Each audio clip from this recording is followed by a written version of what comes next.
Eh bien coucou tout le monde et bienvenue pour cette nouvelle vidéo. Donc nous sommes sous le signe de Noël, vous avez vu. J'ai sorti mes jolies petites barrettes en espérant que ça tienne parce que j'ai pas vraiment des cheveux adaptés à ce genre de petite décoration. Alors pourvu que ça fasse la vidéo, voilà. Alors aujourd'hui on se retrouve pour le Cold Winter Challenge. Oui, il était temps que je fasse ma pile à lire. Mais bon, comme j'ai déjà mentionné à certains d'entre vous, j'ai pas mal de problèmes techniques en ce moment. Que ce soit des problèmes internet, mon téléphone qui ne filme pas correctement et donc je dois refaire tout le business, mon programme d'édition de vidéos qui ne me reconnaît plus par moment. Donc voilà, il y a des périodes comme ça, écoutez, pourvu que on va se dire qu'en 2024, tout va rentrer dans l'ordre. Eh bien écoutez, on se retrouve oui pour le Cold Winter Challenge. Je tiens à préciser tout de suite que cette année, cette édition pour moi est extrêmement difficile, donc il n'y aura pas forcément grand chose. J'ai essayé d'éviter au maximum les redites et de quand même piocher dans des livres qui m'attendent désespérément. Donc ça ne fait pas vraiment de différence, puis comme vous savez, des fois je change d'avis. Donc d'autant plus que j'ai déjà fait une palle il n'y a pas longtemps pour le challenge de la crypte, qui lui est beaucoup plus dans mes cordes.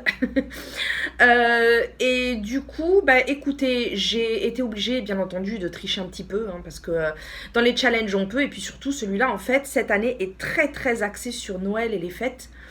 Et des catégories en fait où même en essayant d'être large, mais j'étais un petit peu coincée avec ce que j'avais. Voilà, alors écoutez, j'espère que ça vous conviendra quand même. Et puis bah, faut faire avec de toute façon pour cette année. Voilà, écoutez, on va faire une petite pause parce que j'ai une barrette, je sens qu'il va me tomber sur la tronche, donc je vais essayer de la remettre correctement. Voilà, ça devrait tenir un petit peu mieux, même si ça bouge un petit peu. Mais c'est bien comme ça donne de la dynamique à la vidéo. Alors, comme d'habitude, je vais vous mettre la vidéo de l'édition de cette année, qui est reprise par un bol de café et un livre, je crois, ou a book and quelque chose comme ça. Mais comme toujours, hein, je vous mets les liens, je vous mets tout ce qu'il faut, donc vous inquiétez pas. Si vous n'avez pas vu la vidéo, allez la voir. C'est un challenge qui est très bien expliqué, comme toujours, donc voilà. Faites-vous plaisir si vous ne connaissez pas cette édition ou si vous l'avez ratée. Et juste pour revenir vite fait, donc sur ce challenge, il faut juste mettre un certain nombre de lectures dans des catégories et essayer de les faire correspondre pour pouvoir gagner ce challenge. C'est un challenge personnel, on est en compétition avec personne, donc en fait c'est vraiment pour soi, d'où le fait que bon bah même si j'ai un petit peu de mal avec les catégories, je suis pas obligée de le faire non plus, mais je voulais quand même essayer pour la 3e ou 4e année consécutive de pouvoir participer à ce petit challenge. Alors, on va commencer avec le premier menu pendant que je remets cette foutue barrette. Quand même, que je ressemble à un petit renne, c'est que ce soit mignon quand même. Alors, la première catégorie, ou plutôt le premier menu, il s'agit de Noël avec Dickens, avec comme première sous-catégorie un chant de Noël, donc du nom de l'œuvre de Dickens, pour lequel j'ai choisi de mettre Le Père Noël assassiné, donc un thriller horrifique jeunesse. Oui, thriller horrifique et jeunesse tout ensemble, alors pour lequel je ne sais pas vraiment ce que ça va donner. Ça fait un moment que je l'ai dans ma palle, je l'ai déjà proposé pour le challenge de la crypte, donc je ne reviens pas dessus. Comme le titre l'indique, l'histoire commence avec le Père Noël qui est assassiné, et de là bien entendu il va y avoir des conséquences, donc j'imagine que c'est ce qu'on va découvrir dans le livre, et avec la question, j'imagine, hein, c'est un thriller qui a tué le Père Noël, voilà. Alors, en deuxième sous-catégorie, nous avons Christmas Cracker, pour lequel il faut choisir quelque chose avec cadeau, surprise et vœux. Alors, j'ai choisi Coraline de Neil Gaiman, dont j'ai lu quelques livres et que j'ai beaucoup aimé jusqu'à maintenant. Donc du coup, j'ai envie de continuer l'aventure. Et Coraline, je sais que j'ai vu le film il y a des années et je me rappelle de rien. Je me rappelle de rien, à part qu'il y avait un côté un petit peu creepy dans l'histoire, un petit peu, même si c'est un conte, il me semble, qui est en rapport avec Noël, mais je suis pas sûre à 100%. Mais ce dont je me rappelle, c'est que c'est une petite fille qui va découvrir un monde magique, un monde parallèle en fait, qui est caché, d'où le fait que pour moi, ça colle avec surprise. Voilà, je vous ai dit que j'ai... Hein, et du coup, je trouvais que ça correspondait à la période, en tout cas pour moi. Et c'est vrai que j'ai envie de revoir le film d'animation, mais puisqu'il y a également le livre, bah, j'ai envie aussi de découvrir le livre, puisque j'aime bien l'écriture de l'auteur. Voilà. Et puis de préférence, je vais lire en langue originale, tant qu'à faire, pour rester au plus près de ce que l'auteur a voulu faire ressentir. Voilà. Alors, sous-catégorie suivante, il s'agit de L'arbre de Noël, oui, j'ai mon petit papier. L'arbre de Noël avec famille, amitié, célébration, groupe, jouet. Et pour lequel j'ai choisi aussi un livre que j'ai depuis un petit moment. Il s'agit de La Tresse de Laetitia Colombani. Et oui, c'est un livre physique. C'est rare, hein. Alors, ce livre, je sais qu'il s'agit du destin de 3 femmes dans des pays différents. Je sais qu'il y a l'Inde et le Canada, il me semble, et que dans cette histoire, il me semble qu'il y a également une histoire de famille, des histoires de sœurs ou de mère-fille, quelque chose comme ça. En tout cas, ce sont des histoires de femmes qui sont liées entre elles dans des différents pays. Elles ne sont pas liées entre elles dans tous les pays, hein, mais je veux dire, dans leur pays, elles sont liées à d'autres femmes. Et c'est une histoire qui m'intéressait beaucoup. Le problème, en fait, c'est que quand je l'ai acheté, c'était au début de la hype sur ce bouquin. Et d'ailleurs, il me semble que je l'avais acheté dans un aéroport. Ouais. Et du coup, le problème, en fait, c'est que pour moi, quand les choses sont trop hypées, ben, après, ça me gave et j'ai plus du tout envie. Donc, j'ai ce bouquin qui traîne depuis plusieurs années. Et en fait, c'est vrai que ça fait un moment que je n'en entends plus parler. Et du coup, j'ai repris l'envie de le lire. Il est plutôt court. Donc, du coup, c'est très bien. Il va aller dans mon sac à dos. Puisque ce soir, je pars en vacances. Je rentre en France. Hein, on va voir la famille un petit peu. Et puis du coup, bien entendu, il y aura un vlog pour accompagner tout ça. Vous inquiétez pas, les autres vlogs qui sont prévus vont arriver. Mais je vais faire ça pendant les vacances parce que je vous dis, entre le manque de temps, mais surtout les problèmes techniques, c'était un peu chaud patate hein, ces derniers temps. Voilà, donc revenons-en à La Tresse. Maintenant, j'ai envie de le lire. Il est suffisamment court pour pas que ça me fasse peur et que je puisse le prendre dans des transports. Et du coup, écoutez, ça tombe plutôt très bien. Alors ensuite, nous avons comme sous-catégorie fantômes des Noëls passés, présents et futurs, avec comme mots-clés enfance, espoir, nostalgie, voyage dans le temps et peur, pour lequel j'ai choisi Le voyage de Simon Morley de Jack Finney. Alors Jack Finney, j'avais lu les Body Snatchers, qui est un livre d'horreur que j'avais bien aimé, franchement j'avais beaucoup aimé, à part effectivement, bon comme toujours avec les livres qui ont été écrits dans les années 50, 60, le problème de la vision de la femme qui en fait bon est plutôt inexistante, à choisir je préfère qu'elle soit inexistante plutôt que maltraitée et qu'on accepte ça comme quelque chose de normal.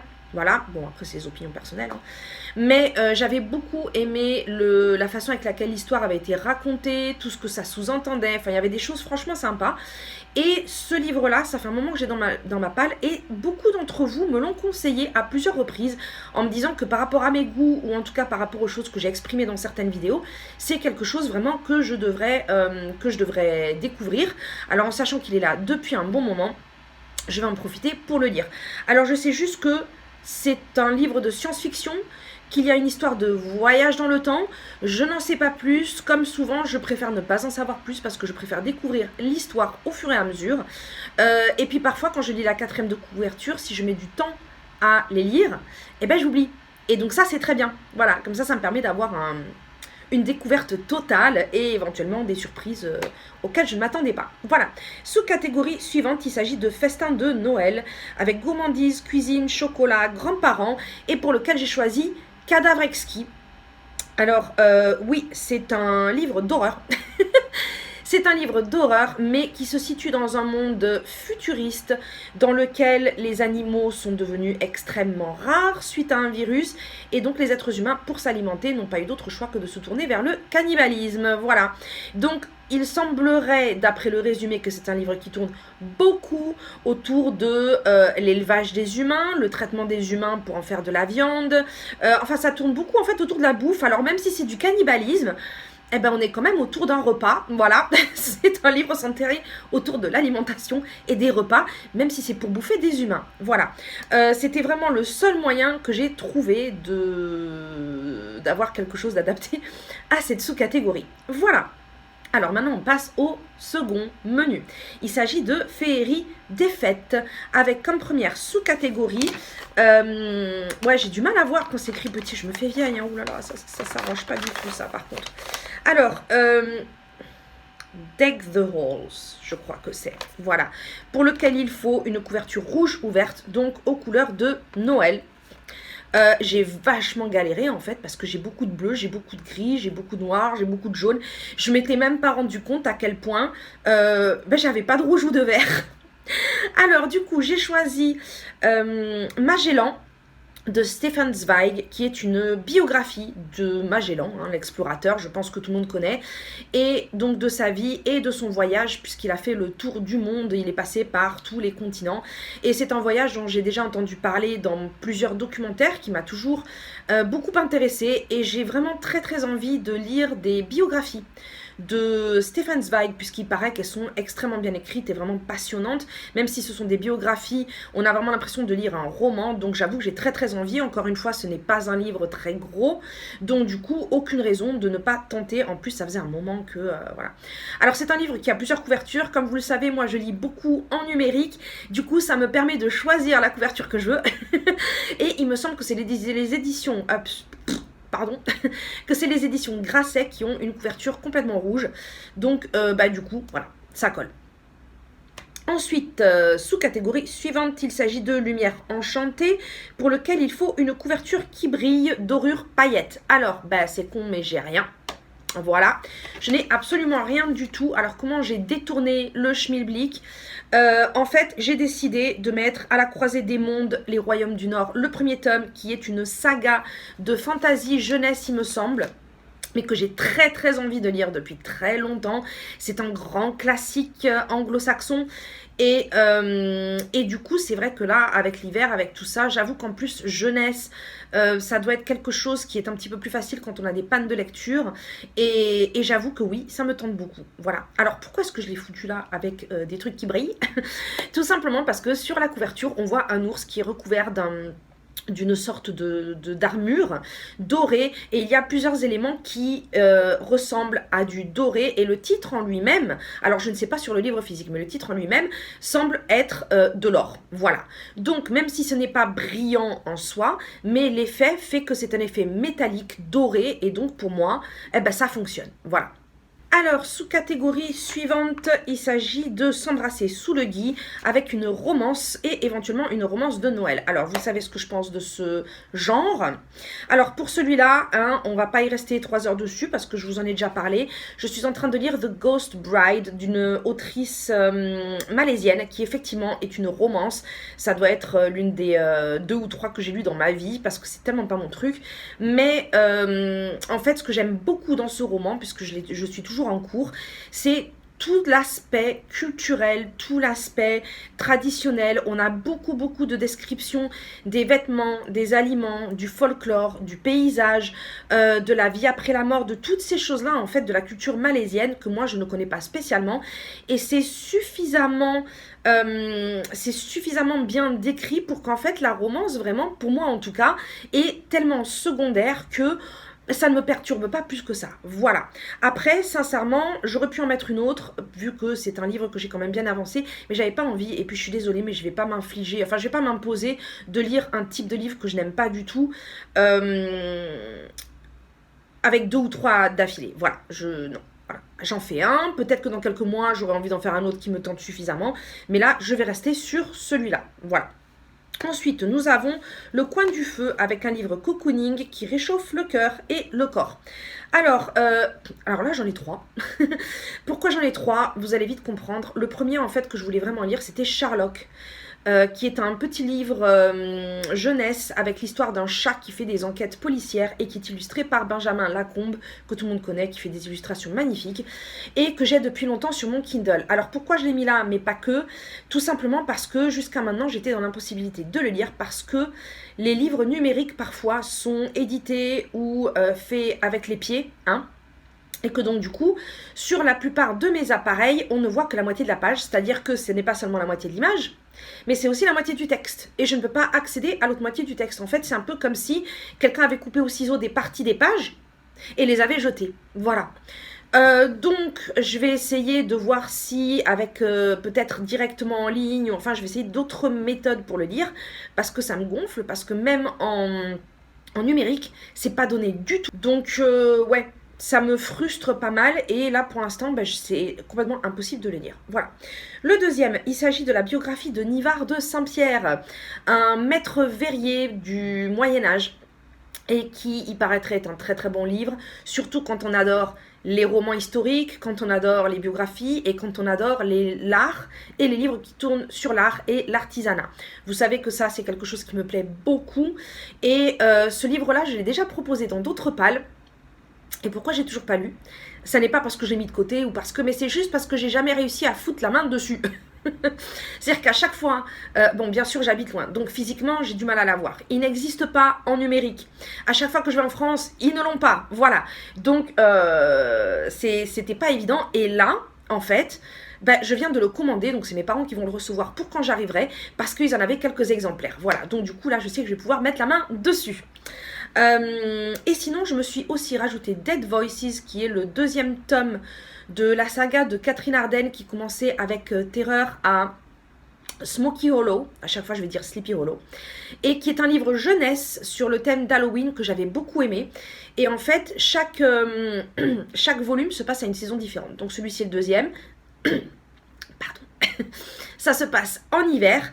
Et pourquoi est-ce que je l'ai mis là? Parce que j'ai beaucoup aimé le premier. C'est en jeunesse, donc il y a quand même un petit aspect mignon, familial, etc. Même si j'ai trouvé quand même qu'il faisait plus flipper que parfois certains livres adultes. Hein, donc ça là-dessus, c'était très bien fait.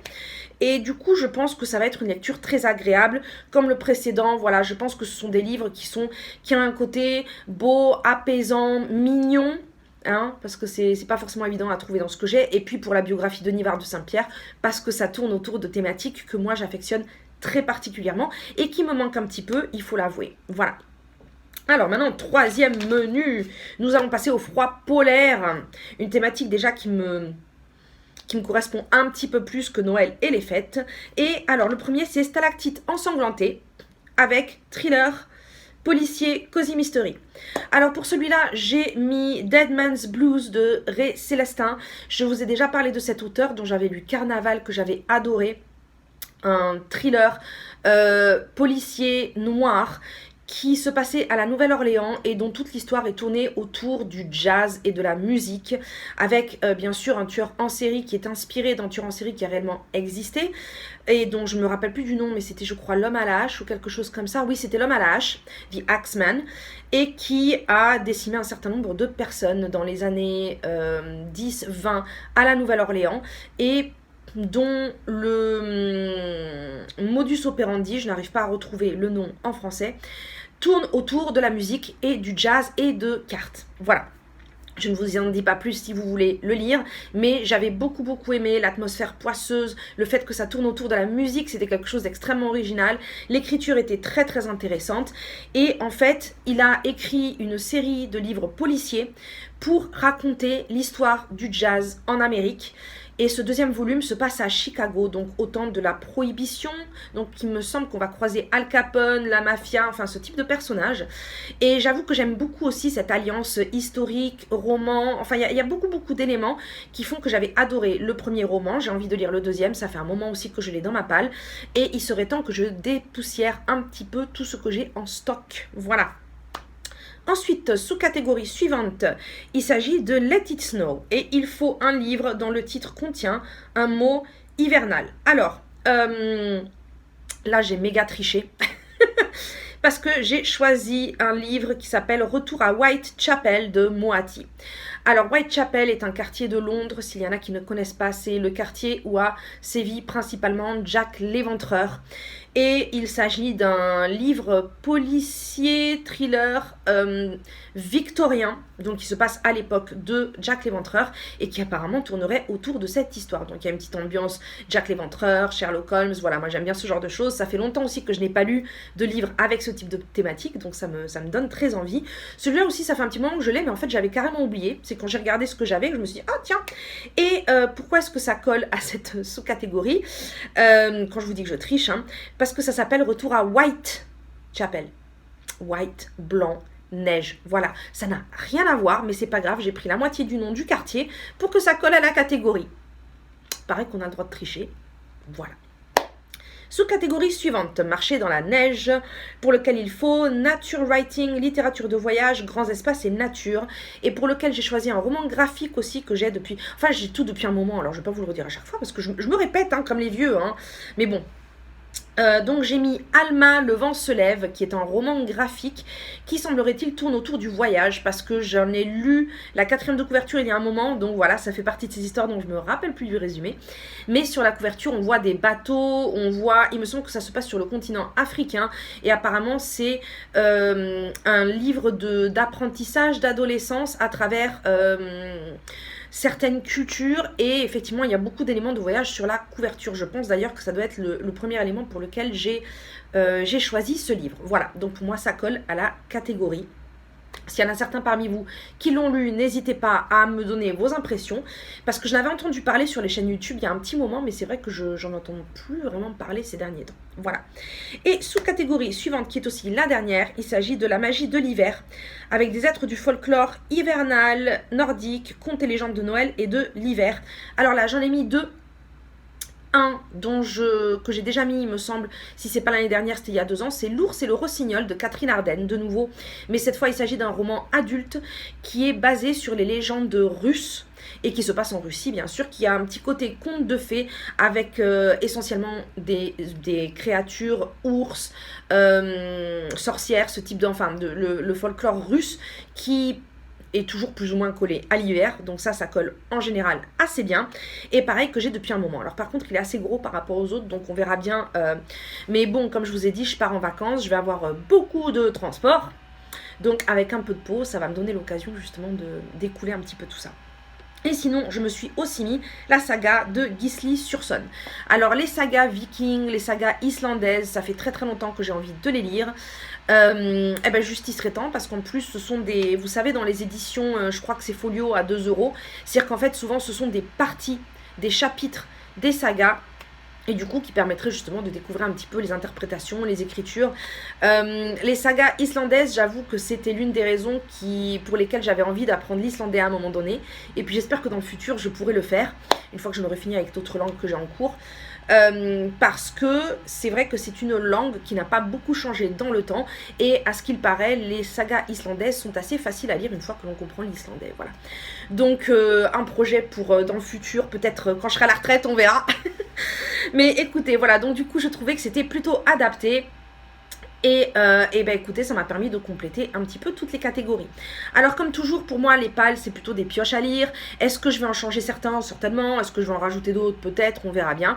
Mais en attendant, je suis quand même contente d'avoir réussi à remplir un petit peu cette liste parce que c'était très mal barré. Et ben écoutez, on va finir la vidéo ici. Surtout, comme d'habitude, si vous avez vos propres pales, pour ce Cold Winter Challenge, vous n'hésitez pas. Mettez-moi les liens, mettez-moi les noms s'il le faut pour que moi j'aille chercher. Je vais avoir du temps à tuer pendant les vacances, donc là je vais avoir l'occasion d'aller voir tout ce que vous me mettez, tous les liens que vous me mettez. Ça va être super parce qu'en général j'aime beaucoup faire ça, mais c'est vrai que ces derniers temps j'ai pas eu trop l'occasion, donc profitons-en, voilà.